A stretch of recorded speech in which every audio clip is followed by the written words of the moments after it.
This is just a continuation of the earlier note on the combinatorial identity that the speed of light squared times the permittivity of the electric fields times the susceptibility of the magnetic fields equals 1. Where in the world does this come from? Well, we have to keep in mind that we think we're in a four-dimensional space. 3 spatial dimensions, and then the final dimension we call time, but we have to remember to multiply time by the speed of light. So we have time in seconds and the speed of light in meters per second.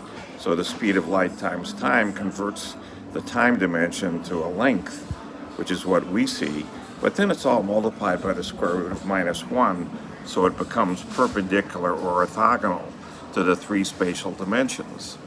Now there's actually a second subspace which is perpendicular to this subspace. We take these spatial dimensions of x, y, z, and ICT, and we multiply that by the square root of -1. So now we have a second set of dimensions. That's where dark matter lives. We live in the space of matter. So having said that, this we have 8 real dimensions or 4 complex dimensions where space has a real and imaginary part and time has a real and imaginary part. And this leads to a particular type of symmetry called a group.